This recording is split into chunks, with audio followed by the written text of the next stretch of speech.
the season ended tonight, the Detroit Lions would be the #1 seed in the NFC, and St. Louis would be #2. Toby Goins' kickoff to start the third quarter is fielded at the goal line by Robert Tate, and he can fly. And Tate takes it back out to the 29-yard line. That's where Minnesota sets up shop. We go to Leslie Visser. Leslie? Al, Denny Green is enormously disappointed in his team right now. He said we didn't tackle on defense. No back has rushed for 100 yards against the Vikings. Emmitt had 140. He said we didn't pass protect on offense. Well, as for Emmitt Smith, he has fractured his 4th metacarpal. He is, of course, out for the game. He carries the ball in his left hand, but this is his right hand, but still very serious. No determination yet when he will return. Okay, thank you, Leslie. As the Cowboys go home and meet Green Bay on Sunday, they have 4 games in 18 days beginning today. At the 29-yard line, it is Carter making the catch, staying in bounds, and they finally get him out of bounds. They are going to mark him out at the 34-yard line. Izell Reese bounced him out. And it's going to take players like Chris Carter to get the Vikings back into this game. A great straight arm on the sideline to get extra yardage, to get that extra 2 or 3 yards. By the numbers, let's take a look at Deion Sanders. Deion Sanders was in the game for a total of 28 plays, as you can see. They only threw his way twice, and they have moved him around from the 35-yard line. This is Leroy Horde. And he takes it out to the 42-yard line, and that's a first down. And they begin the second half the way they started the first half, with a good ground game. Now, that's just a great play by Leroy Horde to get out of there.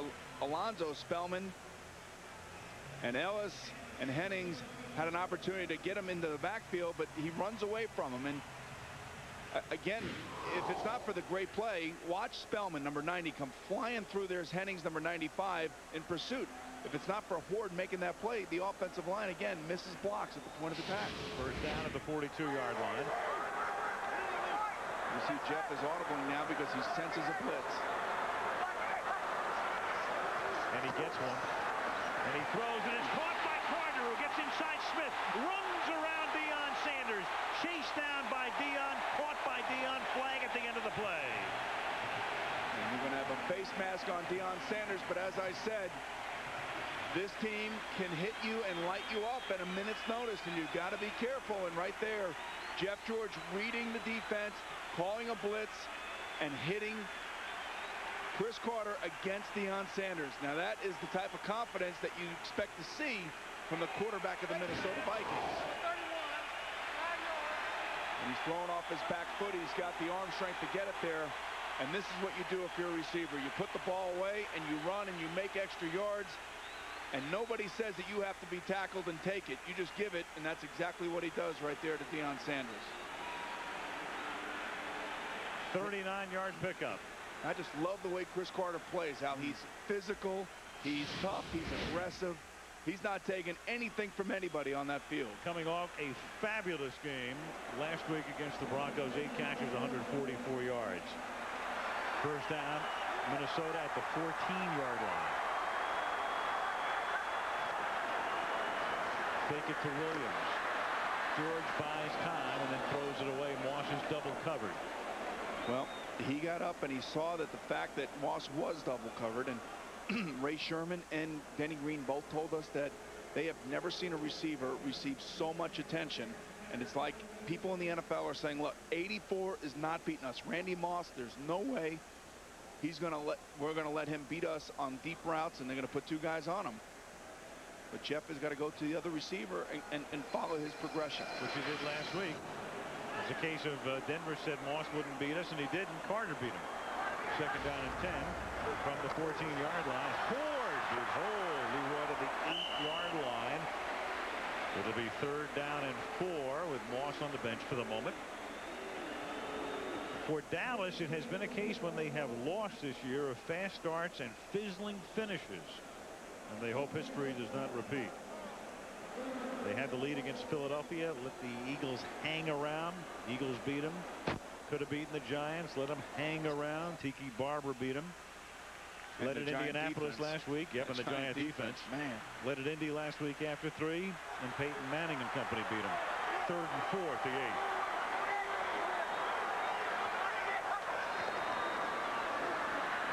George stepping away. Looking. He's going to take it in himself. Can he get there? No. He slides down at the 1-yard line. I think he's trying to get the first down. He realized it, but you know what he could have done there? He could have lowered his head. And he's telling everybody it's a first down, but if he lowers his head and gets in that end zone, you talk about inspiring your teammates, a la John Elway in the Super Bowl a couple years ago. Ezel Reese is hurt. Meanwhile, if it's Cunningham, he does his Edwin Moses routine there. I mean, it's not an easy thing. He's got 3 Cowboys coming at him, and Ezel Reese being one of them. But you can see right here, watch Jeff. Now, he knows that he has the first down. It looks to me like he thinks he can get it and then realizes, you know what? There's no way, especially when Woodson's one of those guys. Well, that's actually Kevin Smith. Okay. Kevin Smith, and Reese gets hurt on the play, and Reese gets the attention, and that's why there's an injury timeout. All right, that was smart, actually. And Reese comes in with an elbow, and Reese is the guy who pays the price. But you can just see Cunningham. We've seen Randall through the years. When he gets down in that position, it's that high hurdle. He'll jump over people, yeah. You know, and guys know that around the league, so I would think that you would stay up. One of the reasons Jeff George has been around so long, he knows how to protect himself. He does. There's no question about that. But Al, you could just sense 17-7. It's close. The game is so far from over. Excuse me. And with the ability of the wide receivers on this football team and with this guy's arm, they are never out of a game. Never out of a game. Not with that lineup. No. Now, if they can get their offensive line to play a little bit better. Well, I mean, everything's going their way right now. If they can get into the end zone at 17-14, and not only that, the Cowboys don't have Emmitt Smith, who's been a one-man show tonight. Emmitt 140 yards, but the fractured bone in the right hand. As Leslie said, he normally carries the ball in his left hand. It'll be interesting to see how the Viking defense responds to their halftime adjustments. Coach Fangio screaming, just tackle. Just somebody tackle somebody out there. All right, Dave Campo's defense will have to dig in. Reese comes out. Red McCombs, the Viking owner. And Denny Green, the longest tenured coach in the NFL. Nobody's had his job longer than has Dennis Green, 8 years, which speaks to what a wacky business this is, and Jerry Jones knows all about it. First and goal from the 1. That's Randall McDaniel in the backfield as the fullback. He'll lead the way for Horde, and Horde takes it inside the 1 but not in. They line McDaniel up very often in the backfield. Randall McDaniel will go to the Hall of Fame someday. There's no better guard. I mean, here's a guy who just goes to the Pro Bowl every season. Yeah, he started 10 straight Pro Bowls. He's just done a wonderful job, and they love to line him up in the backfield and provide some leverage. Well, there he is with his awkward stance and his unique stance, and not an easy thing. It's almost like he's a pulling guard back there, and I guess they figure that he can get low enough and can get underneath. Same set, second and goal. Fake this time. Here comes the pressure. It is tipped, and Moss can't make the catch. Nearly picked off. Then Randy got a hand on it. The pressure was put on by the blitzing Darren Hambrick, and it's third down and goal. Nice play by the defense of the Dallas Cowboys, not being full. The hard play action fake. And we talked earlier about Jeff George. He'll throw the ball into places that most quarterbacks won't even attempt because of his arm. And you could see that he has the ability to get enough on it to get it out there, but definitely dangerous. That was Kavika Pittman, who dropped back into coverage. Meanwhile, the Vikings now have to hurry to the line, and on a third and goal, a flag is thrown.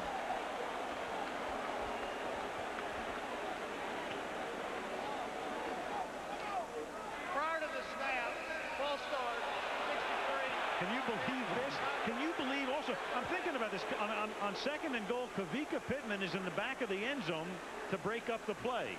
Well, just remember on this particular play, number 63 is in for McDaniel because he has to come out because he reported on the play earlier, and now he causes a penalty, which isn't probably so bad because it gives him more room in the end zone right now. Third down and goal, the ball at the 6-yard line, trips right. Looks like there's 100 guys in the end zone right now for the Dallas Cowboys. Out of the empty backfield, they sack him. It is Greg Ellis. So the two ends make huge plays. Pittman bats a pass in the end zone. And then here comes Ellis to sack him, and the Vikings will have to settle for a field goal attempt. And they go from inside the 1 all the way back to the 14. Watch Ellis just swat Stussy out of the way. I don't know what is going on with Todd Stussy tonight, but he is just absolutely getting lit up now. 32-yard attempt. Mitch Berger will hold it. Gary Anderson to kick it, and the kick is good. 10:29 left in a weird one. Third quarter, 17-10 Dallas.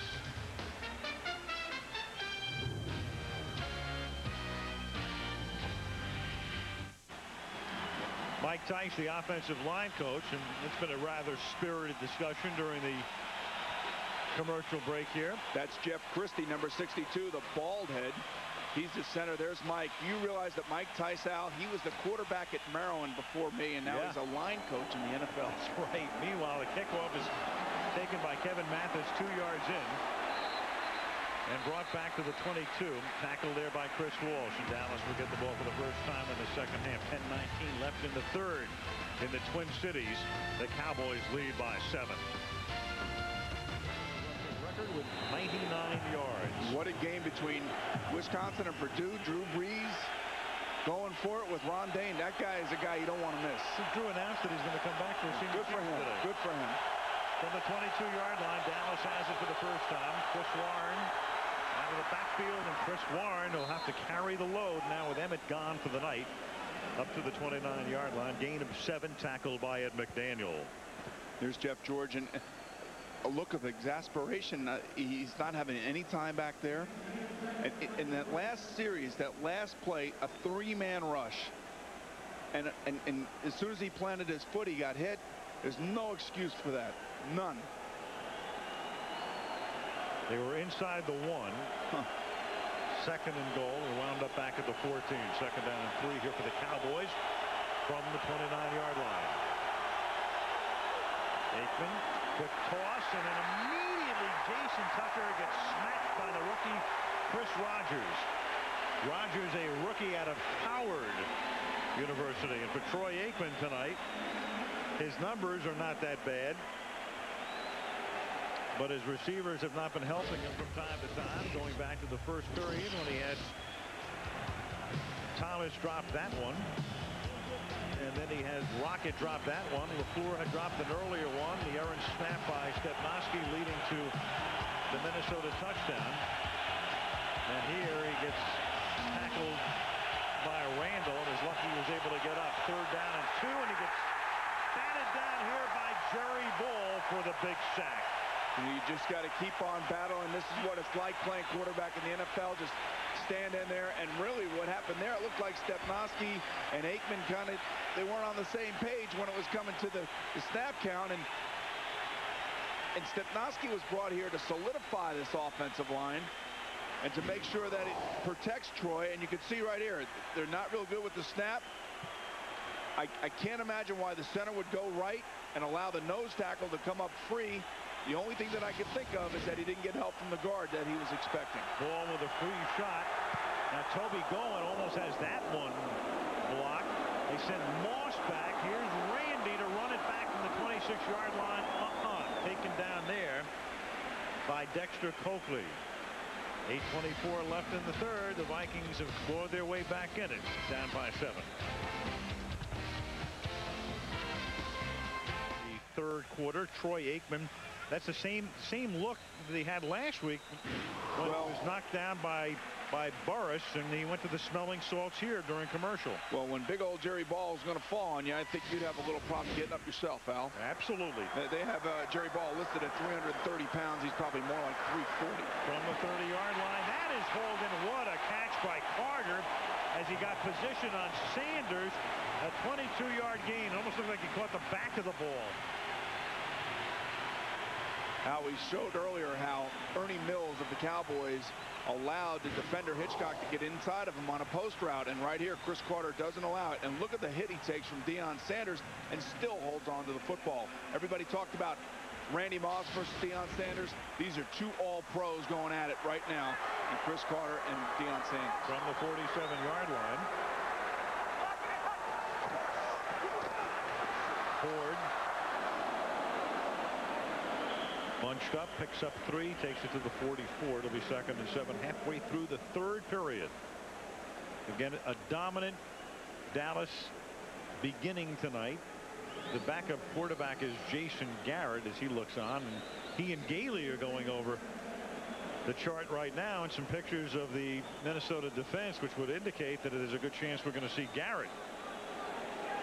He might be. He's licking his fingers. Usually when a quarterback's licking his fingers, that means he's ready to go in. 2nd down and 7. We're going to the Rosenberg from the 44-yard line. You can see Jeff, he's a little indecisive at the line of scrimmage, trying to audible. Is he going to audible? What's going on here? Throws on the run. Carter wide open. Took care of Kevin Smith with that in cut. Takes it to the 27 and a 1st down. And he made the audible. That was the last time he audible to the same play when we saw him go against Deion Sanders. You could tell this guy knows how to ignite this franchise and these fans here, and it just turns Kevin Smith around. I mean, Chris Carter is not the fastest guy in the world now, but what he is, he's so adept at running the routes correctly and creating separation, getting away from the defensive back. All of a sudden, Chris has been silent through most of the 1st half, has 6 catches for 105 yards, 17 there, 1st down. Minnesota at the 27. Ford pulls his way to the 21 and a gain of 6. Okay, I will go back to the 1st half when Stepnoski had the false fumble and actually the bad snap, and you could see Chris's numbers right there. And that's where the momentum started to swing a little bit, and you could just feel it building and building and building. It looks like a totally different offense out on the field right now. They're moving it. They had a little trouble the last time when they get down close, but certainly now they sense that they can, they can get the game again back in their hands. 2nd down and 4. Troy with a glazed look. 30 to go. Mo Williams is the running back in this set. They give him the football, and Mo Williams makes the acquaintance of one Randall Godfrey, who was magnificent last week against the Indianapolis Colts. 4th-year middle linebacker out of Georgia. Big play. When you're a middle linebacker and you see a hole in front of you and you know that running back has the ball, you have to fill it. You have to fill it quickly, and you have to fill it ferociously, kind of like that. That's the way you play middle linebacker in the hole in the NFL. 3rd down and 5. They stack the receivers, all 3 of them to the left.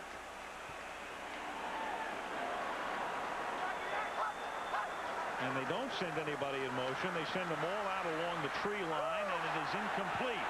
Looking for the flag, and Matthew Hatchett doesn't get it. Covered by Charlie Williams.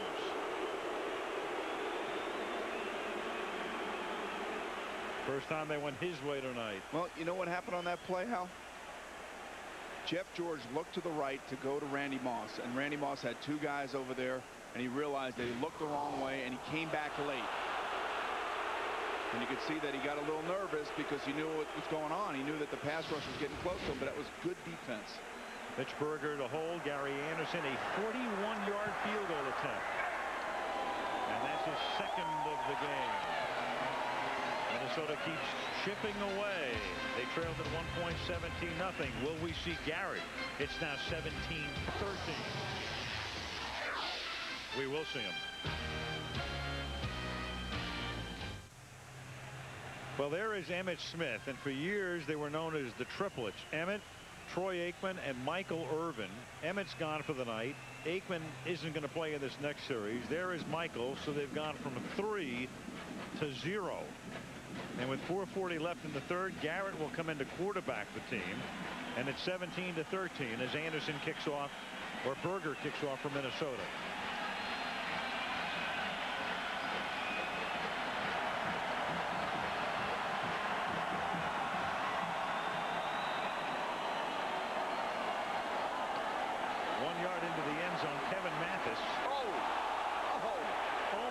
Decapitated by John Henry Mills. Now all of a sudden you can see the body language of the Minnesota Vikings. A little spunky right now. Somebody got a tongue lashing at halftime. And now all of a sudden the Cowboys find themselves without Emmitt Smith. They find themselves without Troy Aikman. And take a look at this right here. Oy! That is a classic clothesline. The ultimate clothesline right there. Woo, man. First down, Dallas at the 15-yard line. Regular speed. A look at it here. Oh! Jason Garrett comes in to play quarterback. Garrett has a lot of experience. When Aikman broke his collarbone last year, he made 5 starts. He's made 7 lifetime starts, and he's been with the Cowboys since '92. Garrett on first down is going to go deep, and a flag is thrown because it was holding.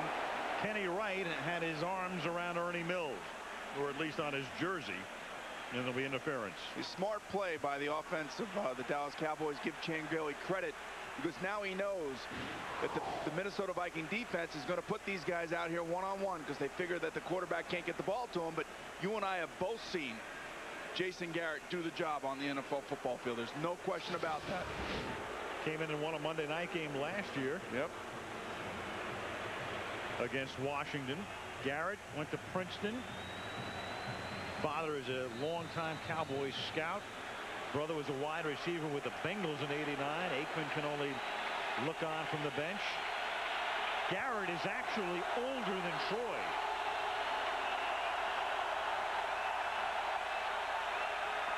First and 10 from the 29. Yeah, they had a down clock malfunction here, Al. It's a disease you never want to have. No.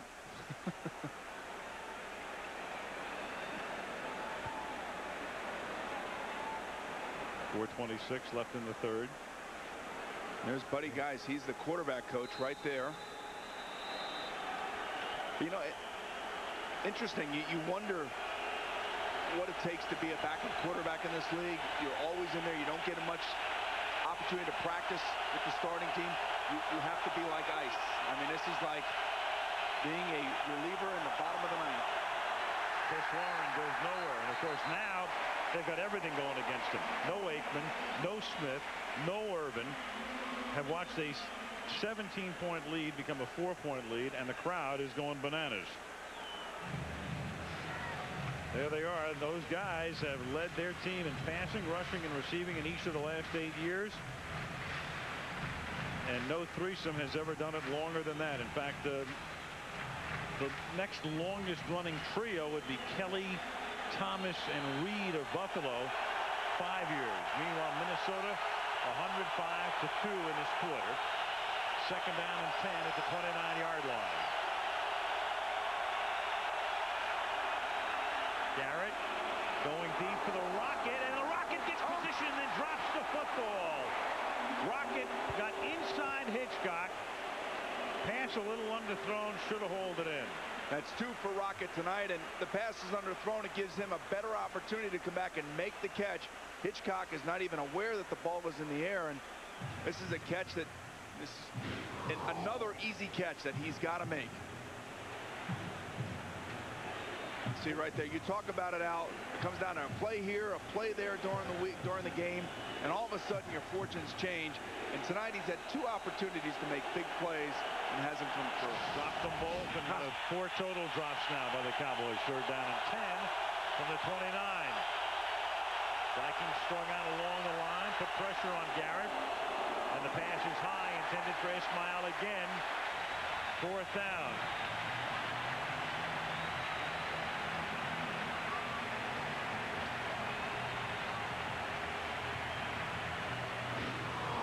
Well, this certainly wasn't a pretty pass. Not only was it high, but it was wobbling the whole way out there. Pull, pull. And then Rocket gets shoved to the turf by Griffith as Moss goes back to return the kick. Toby going to send it down there. Moss, until tonight, had returned 1 punt this season. Randy at the 26.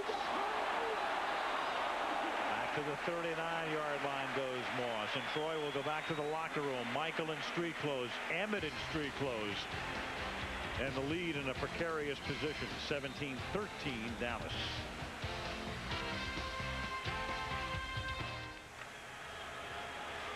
What a shot. Beautiful shot of Minneapolis downtown. Quite a sight on this sparkling evening. Temperature in the upper 70s today, and that shot provided by Southwest Airlines.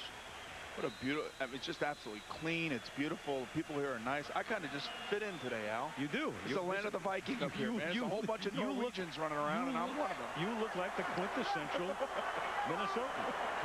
Nobody knew who I was. From the 39-yard line, Jeff George on first down. Throws to Moss. Makes the catch at the 42. And then getting spun down by Kevin Smith at the 45. 3:07 left in the third quarter. You know, early on in the first half, if Jeff George would have held that ball, he would have been sacked. Now all of a sudden you see that he has extra time, and again it has to go to the emotion of where the Minnesota Vikings are now. Red McCombs and Charlene again, their 49th anniversary tomorrow. Red saying, let's go. Keep going, keep going. Keep going. Second down and 4 from the 45-yard line. Here's Horde. And he picks up the first down. Red McCombs was telling me before the game he was trying to become an NFL owner for years. He has owned basketball teams. He owned the San Antonio Spurs for 23 years. He owned the Denver Nuggets for 4 years. He's owned minor league baseball teams. And finally, when the Tom Clancy deal went through, the author couldn't buy this team. He went home and he said to his wife, Charlene, he says, I'm buying the Minnesota Vikings. And she said, are you crazy? And he says, no, I'm 70 and I'm going to do it now. And he got a good deal, really, considering what most teams are going for. They split Horde wide right, first down at the 48-yard line.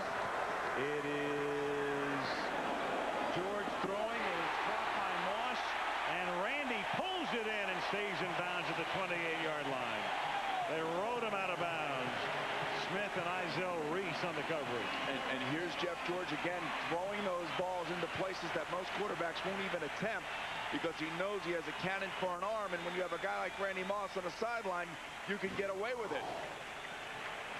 Look at this catch right here, Al, and you could see that there's Smith and there's Reese, and he would have come down inbounds with the football, and the officials ruled that they knocked him out of bounds or forced him out of bounds. First down at the 27. In the meantime, Leroy Horde is on the bench. They're working on his foot or leg. The ball at the 27-yard line. So Mo Williams is in the backfield. George off his back foot throws. It's tipped and it's incomplete. Intended for Jake Reed. That's the first time they've gone to Reed tonight. Kevin Smith covering on the play. Now, just watching Jeff George and watching him fall backwards and throw the football 40 yards down the field, it's remarkable, and Jake Reed should have made this play. Kevin Smith never saw the ball. He actually got his left hand in there to knock it out, but you can see right there what a nice lucky play by Kevin Smith. Just get the ball out of their hands any way you can, and that's what he did. Ford comes back in the game. Second down and 10. The ball at the 27-yard line. George guns it over the middle, picked off at the 1-yard line by George Teague. Back past the 20, run out of bounds at the 24-yard line. Huge play. Flag.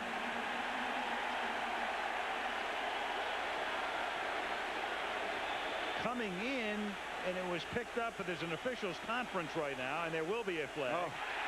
And it is against the Cowboys. The flag is down at the 15-yard line. Illegal contact. That's going to be on Deion Sanders. Contact on the defense, number 21. 5 yards, automatic first down. Before the interception. So he made contact downfield. Sanders picks the flag up. You know, I know what he's arguing about. He's arguing, saying, take a look at this on the top of your screen. You could see.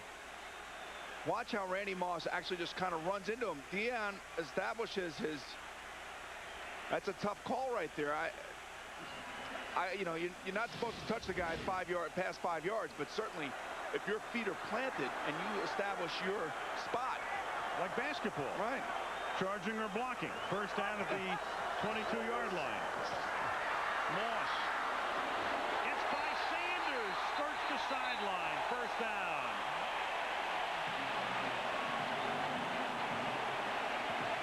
Hambrick runs him out of bounds. Now they're going to say he stepped out back at the 14-yard line, and it won't be a first. Gain of 8. 2nd and 2. A minute to go in the period. You got to love Dion, though, and you got to love the fact that the Vikings are not backing down from him. And 1 minute it's Chris Carter, and now it's Randy Moss, and this is what everybody here came to see. These two guys going at each other. Good call. He was on the line. 2nd down, 2 ball at the 14-yard line. Carter, the only guy split in this set, wide right.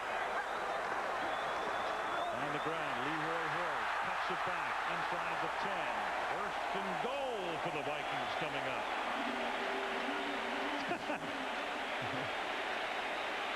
The camera's shooting him from the reverse angle. He's pointing in the right direction. Yeah, all right. Red may be 70 or 72. He's having some fun, though, man. He feels like he's 20. Into the period. Crowd going wild. Vikes back in it, threatening to take the lead. 17-13 Dallas into 3. Monday Night Football returns from Minneapolis after this from our ABC station.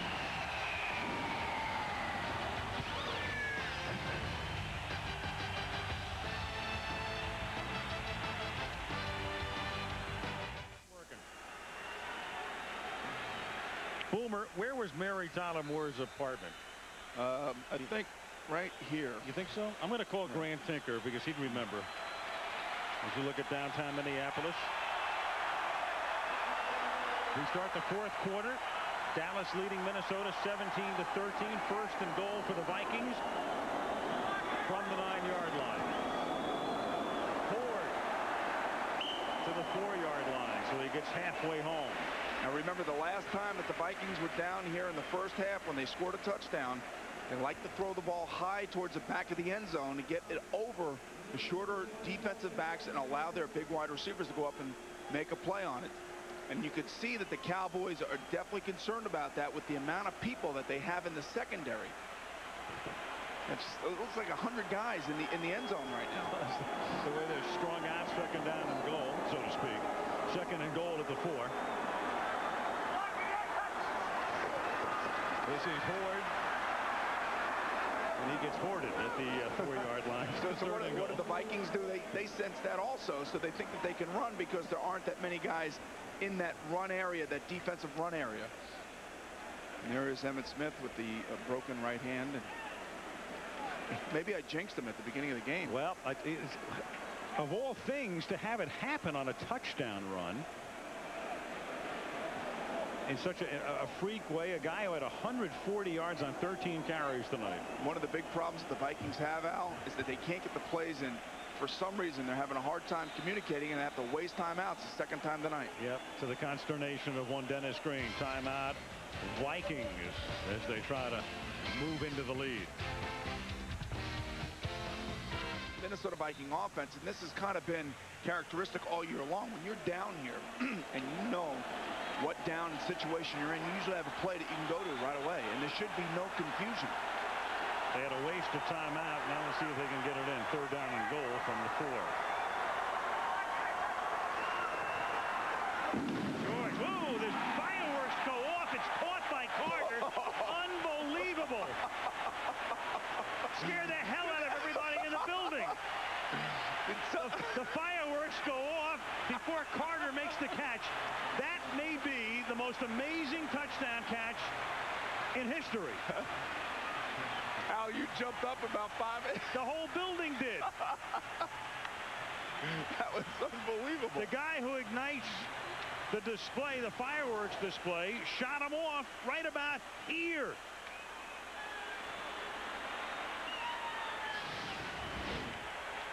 And the point after is good. Unreal. 13:38. Are you all right? I'm not sure. Okay? That is the ultimate premature celebration, but they have the lead.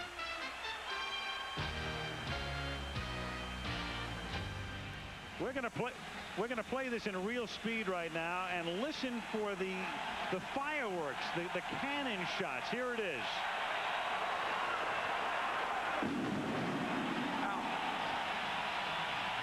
That pass was too short to be a bomb. Unbelievable.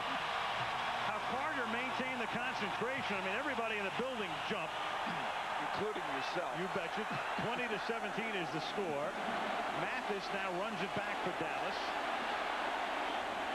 And gets taken down at the 23-yard line by Chris Rogers. So a 17-0 Dallas lead is now a 20-17 deficit. Take a look at this reaction. By Chris Carter, who really, when you get down into that part of the field, defenses are going to create a picket fence. He gets behind that picket fence, but watch right here. Look at this guy right here. Look, what is that? Yeah. What is going on?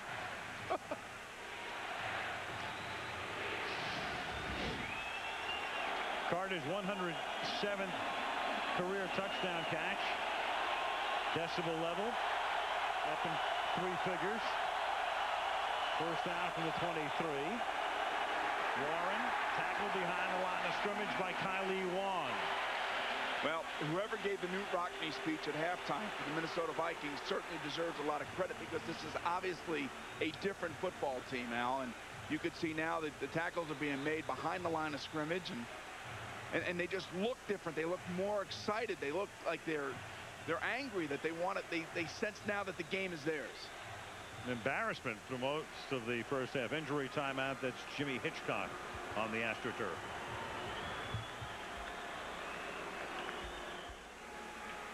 Hitchcock okay, comes off under his own power. After the game, a reminder, tune into ESPN's Sports Center Monday Night Football postgame show with live reports and analysis. Now you've got Chris Rogers in the game and Kenny Wright in the game. So you have 2 rookie corners in the game. It is 2nd down and 12 from the 21-yard line. A tale of 2 halves. Garrett's going to take off, and the Princetonian takes it up to the 30-yard line. And it'll be 3rd down and 3. Let's go to Leslie Visser. Les?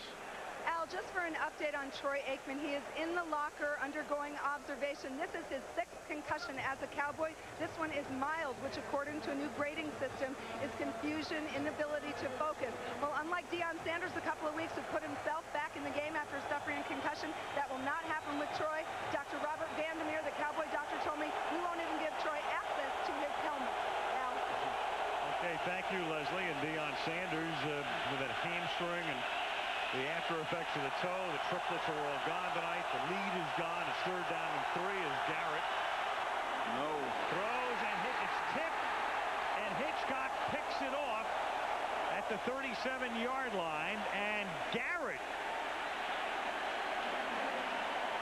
watches that one get intercepted, and Flozell Adams is in agony, the left tackle.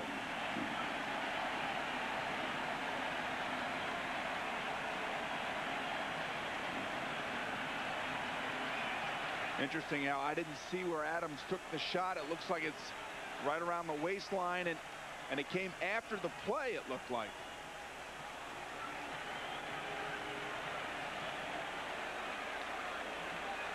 Irvin coming part of the way out onto the field to try to get a closer look, and they wave him away as the medical staff works on Adams. John Randall was locked up with him, and let's see what happens at the end of the play here.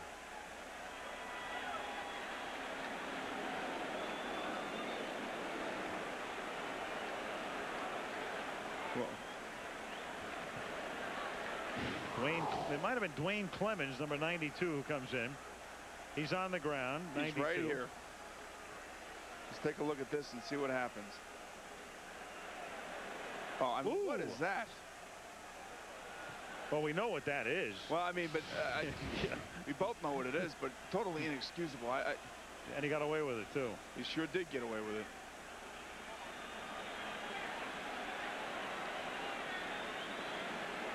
Well, the game's rough enough as it is, and certainly those guys battle probably harder than anybody on the field, linemen and defensive linemen, offensive linemen and defensive linemen, and to do something like that and to walk off the field and feel obviously good about it, which I can't imagine that Dwayne Clemens does. And take a look at the play clock here. You have to wonder if this play actually got off in time, and certainly it didn't according to our replay there.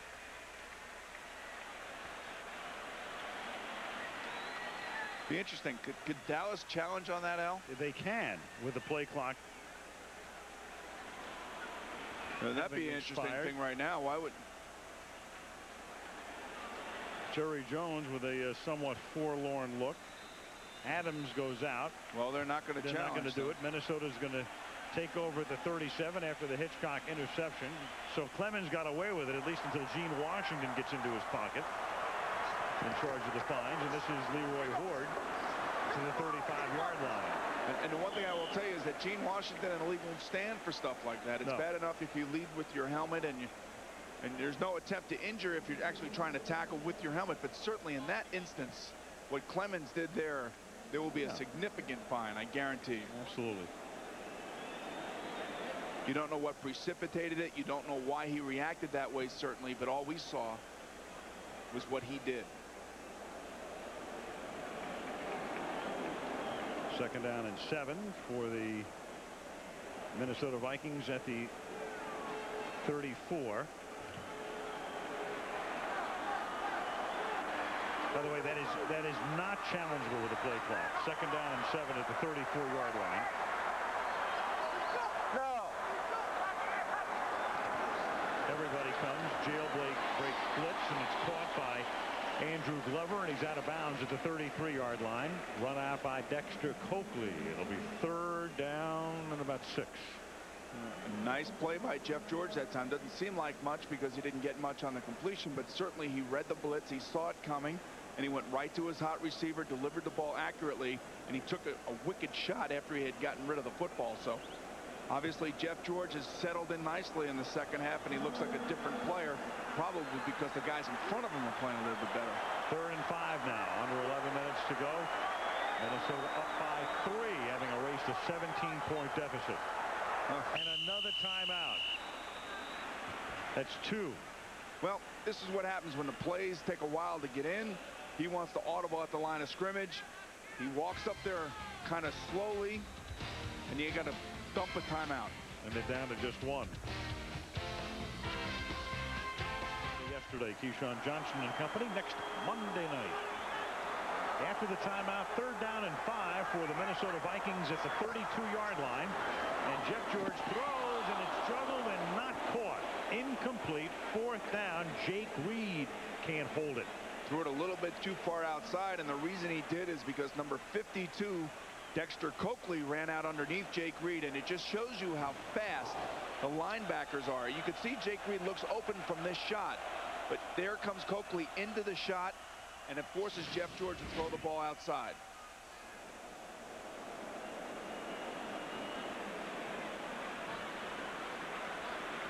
And now the Vikings will eschew the opportunity to kick a 50-yard field goal, and instead Berger comes in to punt.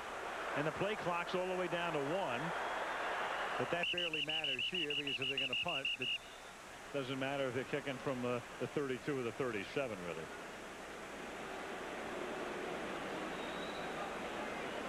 In fact, Dallas may decline it, which they do. I think what they're trying to force Berger to do here now is line drive one, and if they can get one where he kind of shanks it a little bit, maybe Deion Sanders has a chance. The likelihood of Deion returning this punt remote, just because of the distance between him and the guys that are running down the field right now.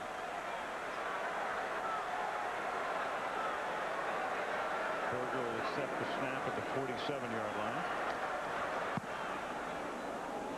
No chance. Floater. It goes into the end zone.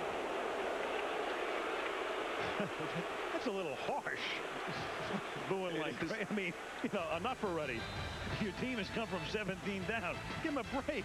High expectations here, Alan. Minnesota. Yes, everywhere. What else is new?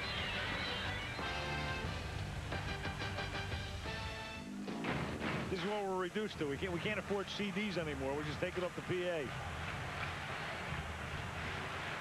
10:28 remaining in the fourth. The Dallas Cowboys have it at their own 20-yard line. Never know when there's some ambient noise in the Metrodome. I didn't know you like CDs, Al. Yes, I do. Well, now I know what to get you for Christmas. Absolutely. Thank you. It's coming up. Do you have a particular favorite? Oh, I've got a few. Okay. OMC's pretty good. OMC. Kind of a metaphor for our lives. How bizarre. It kind of, yeah. Yes. Cowboys at their own 20, 1st and 10, 10:28 left in regulation. Minnesota having erased a 17-0 deficit. And now Jason Garrett with a toss back to Chris Warren. And Warren with a first up field. And Warren breaking tackles. A 24-yard gain to the 44. Ran out of the grasp of Robert Griffith. I was just going to say, what a great series by the Dallas defense. Minnesota on the other side of the 50, getting close to the red zone against the Dallas defense. They hold them, they stop them, they force them to punt. And here we go again. Where's the tackling for the defense of the Minnesota Vikings? You can see everybody just kind of overruns the play, and a good running back has good vision. He can see, he can make the cutbacks, and certainly Chris Warren is able to do that. Flozell Adams is in the game at left tackle. After needing the attention after the punch by Clemens on the last series. First down at the 44-yard line. Garrett pressured, sacked. Tony Williams. And Tony Williams does it to Larry Allen. He actually runs right inside and beats him inside. And flag down.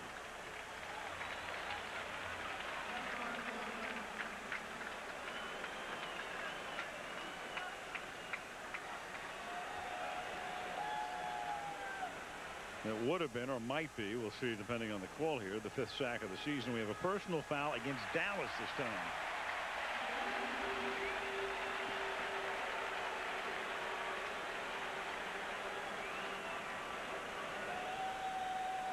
you got to wonder what this is all about. If it's Flozell Adams or somebody responding to the last time they were on the field. And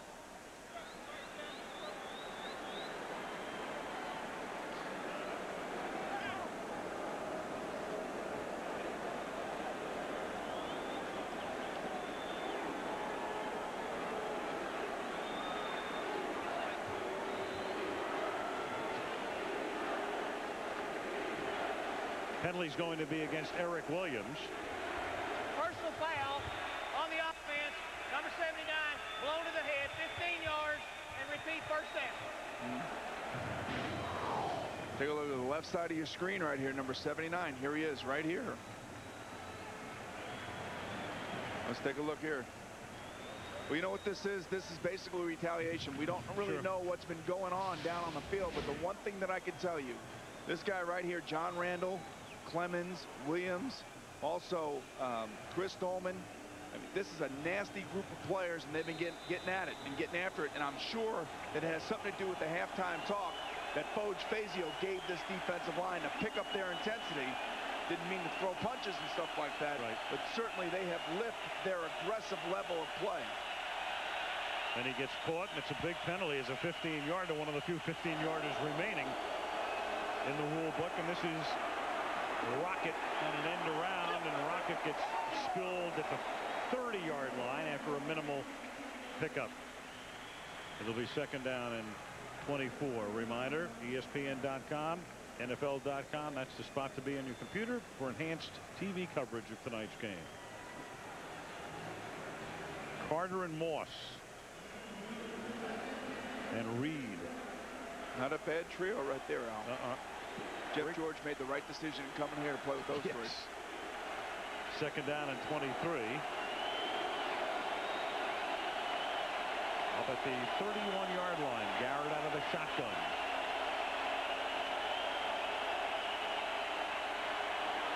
Nope. That's incomplete. Intended for Jeff Ogden. He's covered by Jimmy Hitchcock. All of a sudden the field now has shrunk on the Dallas Cowboys offense. They're trying to work things within that 5 to 10-yard range.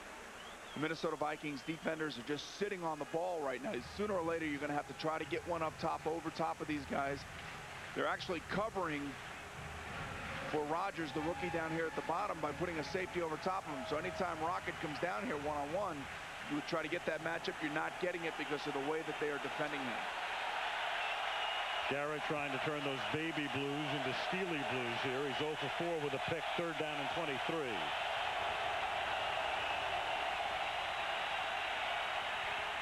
Going deep, almost picked off at midfield. Jimmy Hitchcock had it and dropped it.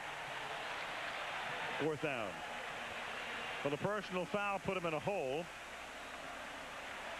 And they're forced to punt with 8:21 remaining in regulation.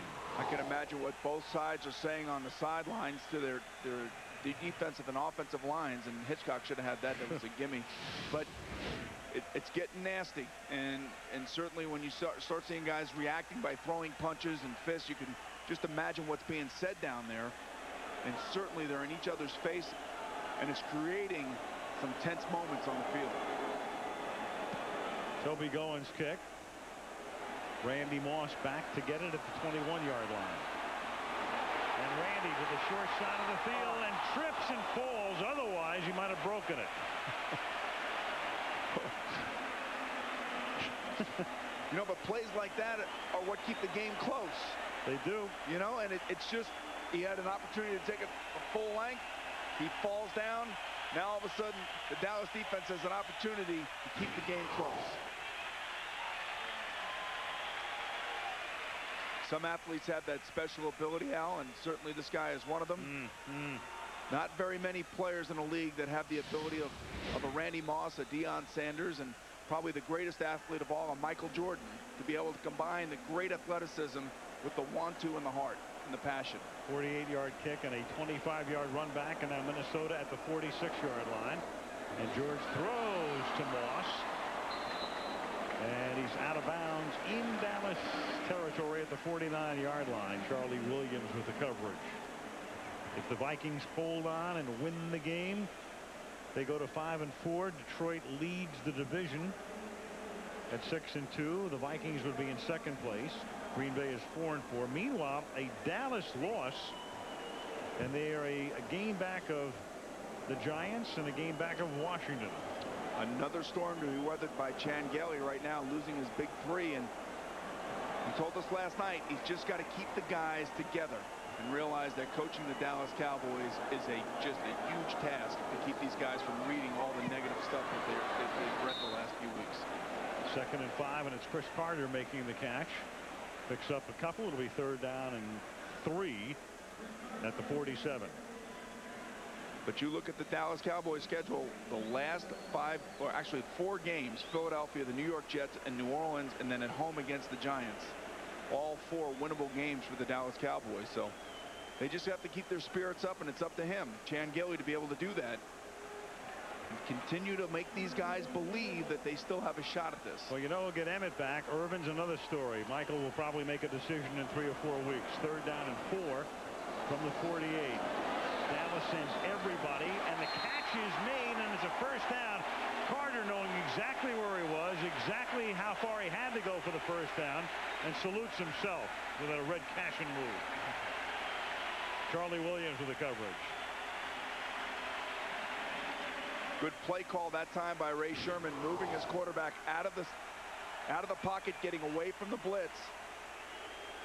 And Charlie Williams just playing too far off of Chris Carter, knowing that if you're blitzing and you're a defensive back, don't give that much room, because the quarterback's going to have to make a quick decision. He's going to have to get rid of it, because he too knows that the blitz is coming as well. 6:10 to go. 1st down at the 42-yard line. George and the Vikings can begin to work the clock now as Leroy Ford takes the ball inside the 40-yard line. Jeff George in the first half. You could have benched a guy with a half like that. 37.3 rating, but in the second half, a whole other story. There it is in another form. The second half has been filled with good, solid plays too. Reading blitzes. There's Randall Cunningham on the sideline. Reading blitzes, getting rid of the football. Standing next to number 12, Dante Culpepper. He was their 1st-round draft choice, one of the heralded quarterbacks that came out in this rookie class this year. Dante with his helmet on, looking for action. 2nd down and 6. George under pressure, throws, and it is incomplete, and the Cowboys are going to contend. He was between the tight ends, and there's nobody there, and some of the Cowboy defenders, as George comes up limping, are going to contend that it was grounding. In fact, Hambrick is saying, who was the receiver? Well, Jim Kleinsasser, their rookie. Now they throw the flag. Oh. And they're right, because he wasn't outside what's referred to as the tackle box or tight end box. But, you know, I don't know, Al. Their rookie tight end, Jim Kleinsasser, was actually on the sideline over there. Jeff just didn't have enough time or enough strength to get it to him, but he was throwing it into his direction, and there he is. You can see that that's Kleinsasser right there behind his coach, and he's telling, hey, like, I was there. Take a look at this right here. Watch Jeff roll a little bit to his left. Then he comes back to his right. Now he throws it, and there's Kleinsasser right there at the top of the screen. It's a tough call right there. That's lobbying. That's intense lobbying. Now that goes on in Washington, doesn't it? I thought Kleinsasser was in Eden Prairie, frankly. I think they made the right call. They got together and talked to each other, did the officials, 3 of them anyway. That was some heavy-duty lobbying. That's all I can tell you. So the penalty moves the ball back to the 47. It is 3rd down and 15.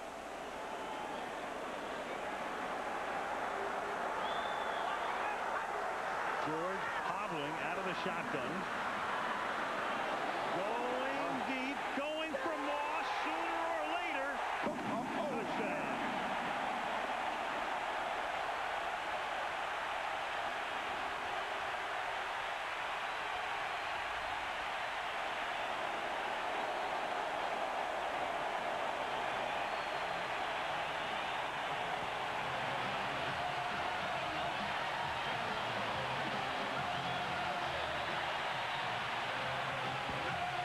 Not many quarterbacks can roll to their left and throw back to the right. It's a design play because of the arm strength of Jeff George. Charlie Williams outmatched by Randy Moss. Remember, Kevin Smith is on the sideline with a bruised knee. And you saw in that series that they continue to throw to the right side to work against Charlie Williams. And when you get that matchup right there and you have the explosiveness of a Jeff George arm, you take advantage of it, and that's exactly what they did. Anderson tacks on Minnesota's 27th consecutive point.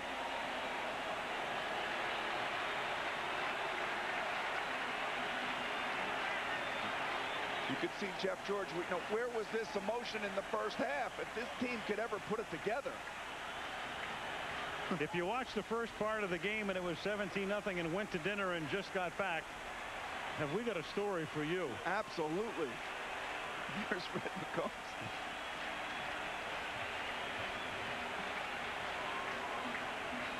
27-17 Minnesota.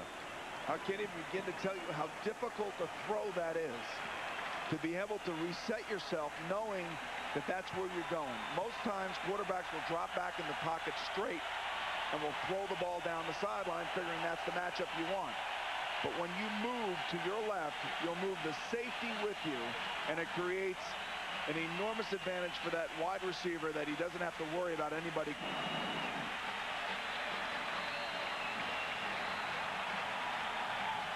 Mitch Berger to kick off, 27-17.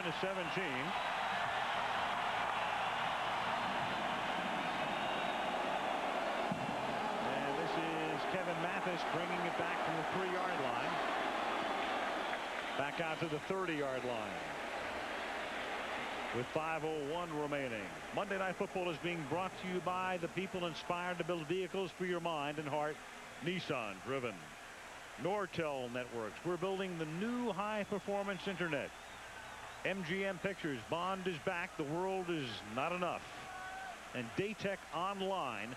The rules of online trading are changing. When it comes to change, rarely have you seen a game like this, where Dallas was so unbelievably dominant through the first 23 or 24 minutes. A key turnover. Vikings were able to cut it to a 10-point deficit at the half, and the second half is all Minnesota, and that's almost picked off. And then caught. It's caught by Ogden after Kenny Wright thought he had the interception. And the official rules that Ogden, I think his butt was on the out-of-bounds strike. It was. Posterior. Derriere. But the thing about it is, Al, this is reminiscent of last week's game against the Indianapolis Colts for the Dallas Cowboys. Troy Aikman gets banged out. He gets taken out of the game. Jason Garrett has to come in and play. The momentum shift has been just monumental here. And it's something that Chan Gailey's going to have to work on. He's going to have to figure out a way, even with injuries in mind, to keep this team focused for the second half. 2nd and 10. Garrett is 0 for 6 with 1 interception. And that's incomplete. 0 for 7 intended that time for Jeff Ogden.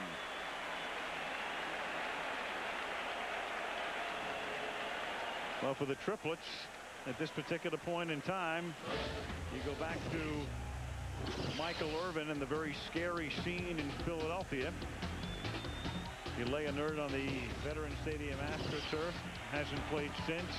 Emmitt Smith tonight, a spectacular night, and a fractured hand. And then Troy Aikman goes down in the grasp of Jerry Ball, and he suffers what is described as a mild concussion. 3rd down and 10. Garrett seeking refuge and finally finds it well shy of the 1st down. Al, Troy Aikman took a shot to the head last week from Burris, the defensive back of the Indianapolis Colts. It was against a blitz. He didn't see it, and he basically paid the price for it. Now tonight he took a shot from Jerry Ball, who came right up the middle. You know, and that's, again, it's an inexcusable mistake on the behalf of the offensive line, either between Stepnoski, Larry Allen, and Everett McIver. Those three guys inside have to protect those gaps, and there's no reason why a nose tackle should be able to get back in the backfield, especially the size of Jerry Ball, that quickly. Free shot, knocked him out of the game. Toby going to punt. Randy Moss from the 16-yard line. And he brings it back out to the 33-yard line with 4.5 minutes to go. You know, all those people who were lined up to call talk radio tomorrow morning, they hung up. Well, I think it all goes back to the bad snap at the end of the 1st half. They gave the Vikings life. They gave them a chance to get a touchdown on the board, make them go into the locker room saying, hey, you know, we played our worst half of football probably in the last 2 to 3 years, maybe. Right. Can't play a worse half. And then all of a sudden, 27 unanswered points by the Minnesota Vikings. And I mean, in a spectacular fashion, too, when you think about it. Long bombs, receivers getting involved, Chris Carter igniting, trying at the end of the 1st half to get his team inspired, and certainly I think they've responded. Now the Vikings can play clock ball from the 33-yard line, and they give it to Leroy Horde. And he's up to the 40-yard line. And to think about the Vikings tonight, how horrible they look. And Robert Smith is out, and the crowd booing like crazy, and Dallas looking like they'll rout the Vikings. Now all of a sudden you're back. You're up 27-17. You look like you're going to win the game. Dallas takes a timeout. You look like you're going to go 5-4 with a 3-game winning streak, and you might get that guy back next week. Robert Smith talking to me before the game. I said, when are you ready? He said, I'll play next week if they'll let me. He said, I feel good. And Denny Green said this guy is the catalyst of the offense. Certainly Jeff George deserves a lot of credit for getting this team back on the winning track. But if they can get a healthy Robert Smith, not that Leroy Horde has done anything bad.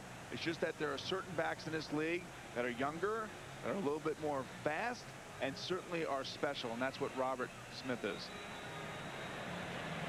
Chris Carter during this timeout. Here's Chris on Randy Moss.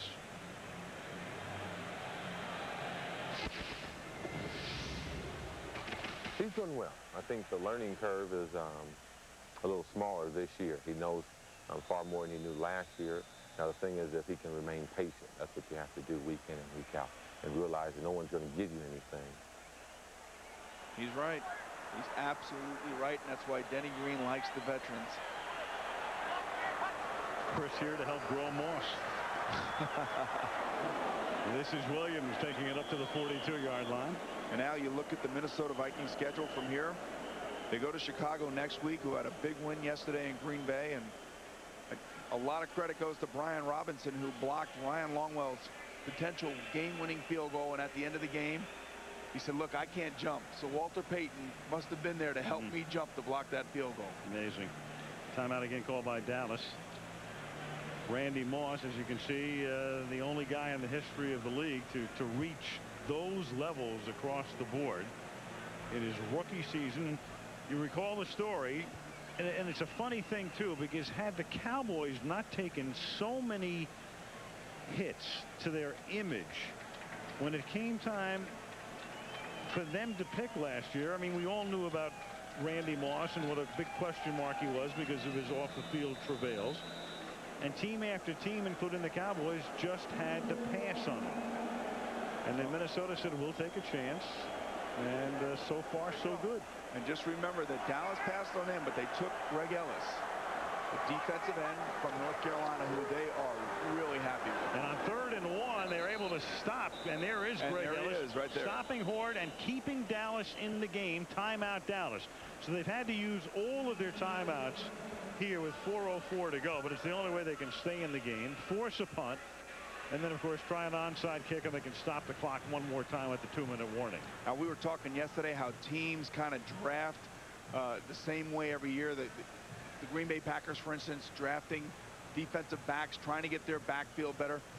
The Dallas Cowboys have been drafting defensive linemen in the first round for as long as I can in the first round for as long as I can remember, and really they are so happy with Ellis. He's already had 2 sacks against Washington. He's had an 87-yard interception return against Atlanta in a Monday night game. He had a 98-yard fumble return versus Arizona. They also took Ebenezer Ekubon this year, another defensive lineman out of North Carolina, with their first pick. So, hey, this guy has done nothing. Greg Ellis has done nothing but support the fact that they took him #1. So Ellis makes the last play. Berger to punt. Jeff Ogden back to receive for the Cowboys.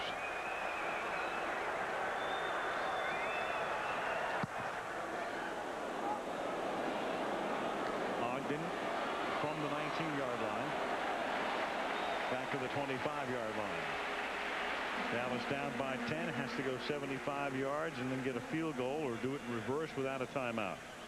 Here's Jerry Jones, and as I was talking about the Minnesota Vikings remaining schedule, they go to Chicago, come home to play the San Diego Chargers, then at Tampa, at Kansas City, Green Bay at home, at the Giants, and then the Lions at home.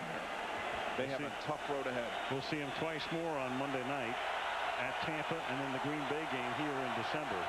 1st and 10. Garrett seeking his first completion. He's 0 for 7. A little dump off, so he gets the completion, but not for much, as Chris Warren is taken down behind the line of scrimmage. Jimmy Hitchcock with the coverage. So the Cowboys, after that loss of 1, in danger right now of dropping their 4th game of the season. All of them will have come on the road. All of them will have come in games in which they had the lead. And the last 2 in which they really had control of the game. Meanwhile, Emmitt Smith tonight putting his name in the record book. Fastest 2 touchdowns by any NFL player since 1970, and maybe before, as a little shovel to Ismail, and that's next to nothing. The scoreboard clock actually became official in the NFL in 1970, so that's why we can only say since 1970 it's the fastest 2 touchdowns. I mean, conceivably it went on well before then, but we don't have the records to verify it. Here they were, Emmitt with a 63-yard scamper, fending off the rookie right at the end, and then on this play where he winds up fracturing his hand, small bone in his hand, on that touchdown, a 24-yard run on back-to-back runs, but that ended his night. Now Garrett almost had the ball knocked out of his hand, hits Warren, and Warren is bumped out of bounds, but short of the first down with 3:03 to play.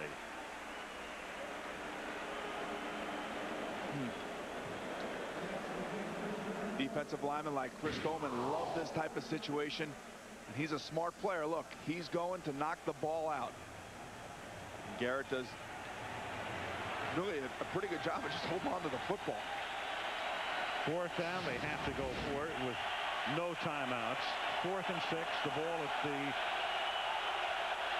29-yard line. Dallas's last chance to stay in the game right here. And they don't. A happy 49th anniversary to the McCombs. Yeah, it is, and Jason Garrett hasn't really even looked downfield, maybe but once or twice. And you know, again, I go back to the end of that first half, Al, and the bad snap by Stepnoski. It gave the Vikings a chance to get back in the football game. And we talked at halftime about, you know, would he bench Jeff George? Wouldn't he bench? You know, this team is just too loaded to hold down for too long. And the Cowboys gave a valiant effort, especially after losing Troy and Emmitt. And their defense held up as best, I think, as they could. If they would have had any help from the offense in the second half, this could have been a much tighter game than it's turned out to be. 1st and 10 at the 29-yard line. Ford. And he has the presence of mind to not run out of bounds and keep that clock going. Tackled by Ecubon. Meanwhile, for Dennis Green, I mean, just think about it for a second. 1992, he gets the job. He's in his 8th season. No coach, none of the 31 has had his job in the NFL longer than Dennis Green. Bill Cowher was hired by Pittsburgh 11 days later. Boomer, do you know who number 3 is? I mean, think about this for a second. All right, I'll think about it. Green is first in tenure. Cowher is second. Now with the same team. Yeah, with the same team. With the same team. So that would take Holmgren out, right? Right. Exactly. Okay, so with the same team. Same team. Parcells is out. I mean, guys have coached longer with different teams. 2nd down and 4. This is Mo Williams. And he picks up a 1st down, and that's going to take us to the 2-minute warning. So you want to be a millionaire? Hang on. You know, can I call home? And no, get you some can't. Help? And you better do it before the commercial. How about one of these fans out here? Can I ask one of them? No can do. You can't be a millionaire. Come on, I could do it. Norv Turner. Yes, okay. They would have taken 39.6% anyway. Who cares? 2-minute warning.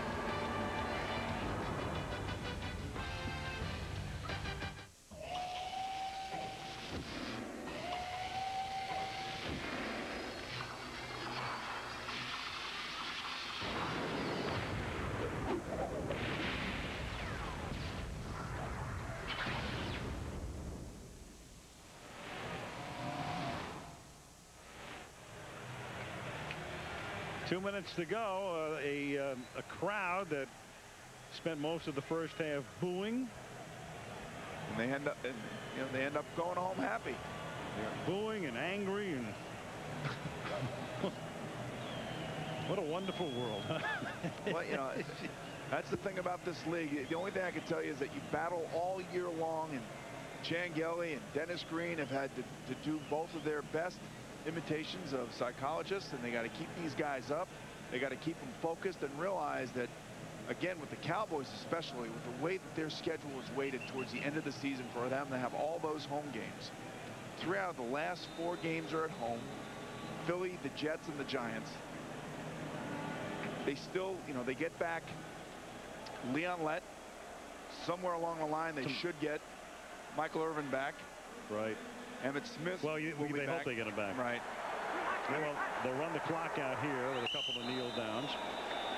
We're also, Emmitt Smith apparently feels that he may have fractured the hand on the first touchdown. There was a stiff arm here.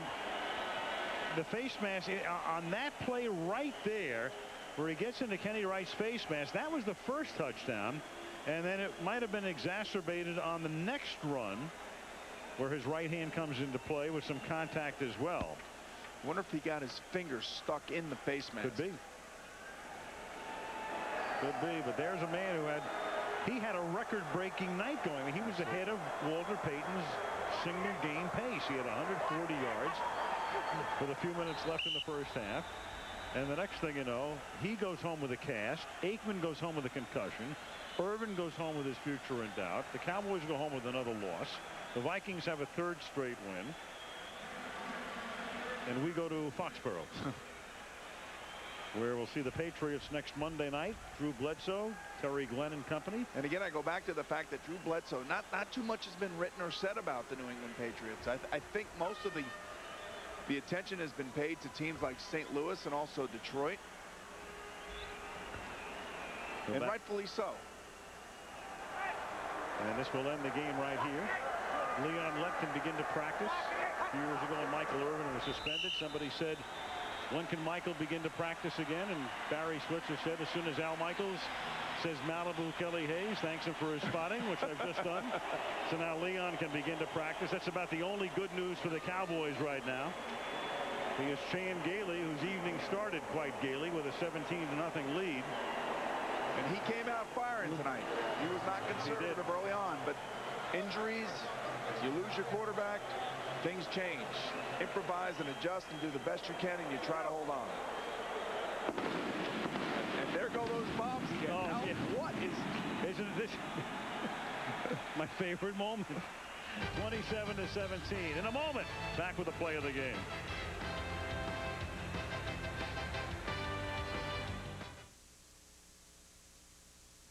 Tonight took the lead on a Chris Carter touchdown catch. This is the CNET.com play of the game with real audio in real time. And listen for the cannon.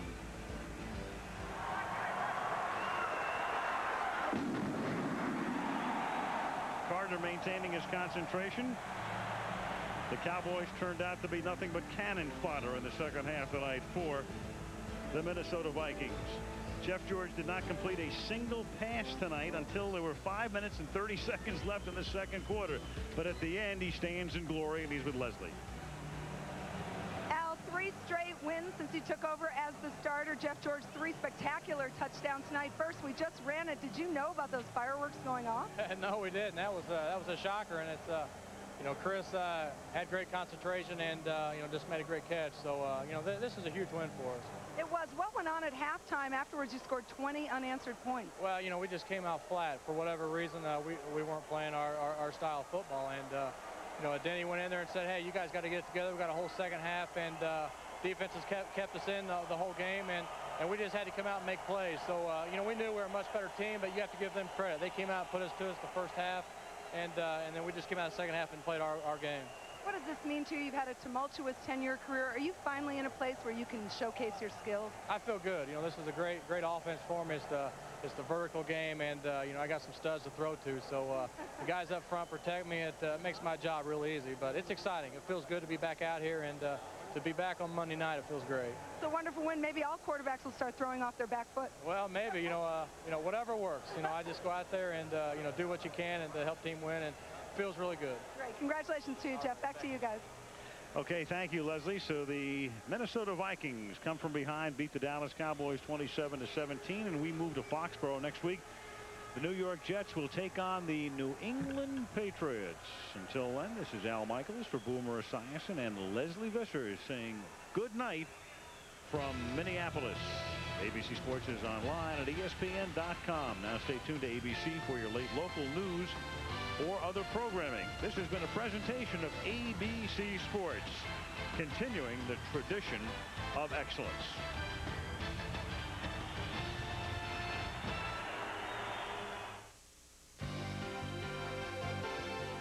ABC Sports thanks you for watching this presentation of the National Football League.